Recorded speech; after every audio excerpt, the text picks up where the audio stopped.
सदाबहार बेरोजगार। एक व्यंग। चाहे दुनिया यहाँ से वहाँ हो जाए, कोई भी महामारी आ जाए, महंगाई तो उसका कुछ बिगाड़ भी नहीं सकती है। दाल भात में मूसर चंद बनने की उसकी आदत नहीं, वह तो सदाबहार है। चाहे देश में मंदिर बन रहा हो या कोई ज्वलंत मुद्दा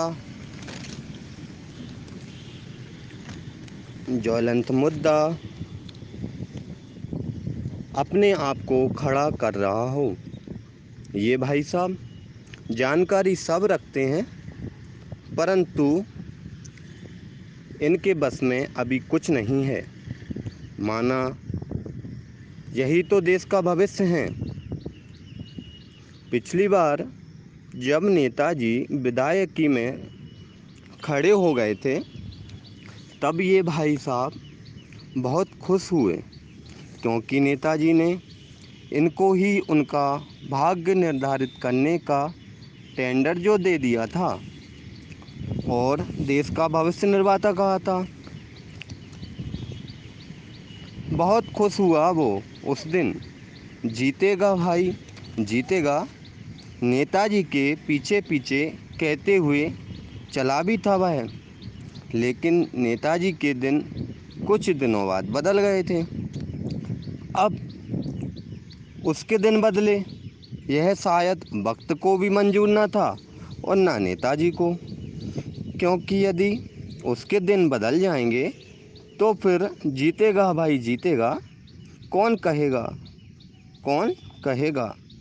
वह तो सदाबहार रहने वाला जो है।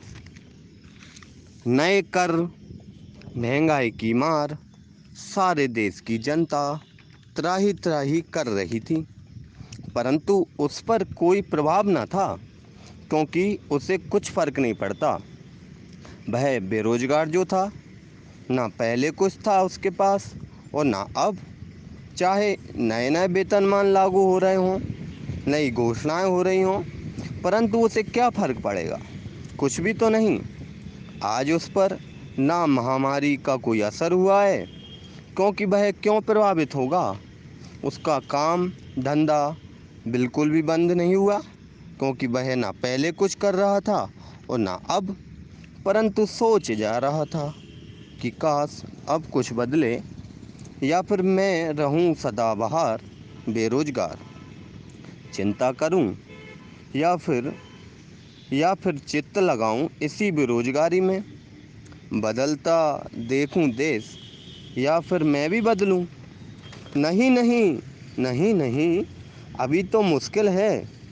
नेताजी ने कहा था अगले 5 साल में सबको रोजगार दिलाएंगे। अभी तो कुछ माह बाकी है ना अगले चुनाव को। दुनिया तो एक दिन में भी बदल सकती है, मैं भी बदल जाऊंगा। कहीं नेताजी ने कहा है वह उनको याद रहे। बस नेताजी को अपने पुराने दिन याद आ जाएं और नेताजी फिर पहले जैसे हो जाएं, तो ये जो बेरोजगारी का बे है वो बेरोजगारी के नाम के आगे से हट जाए और मैं फिर से या अब से रोजगार सदाबहार कहलाऊं। मैं रोजगार सदाबहार कहलाऊं।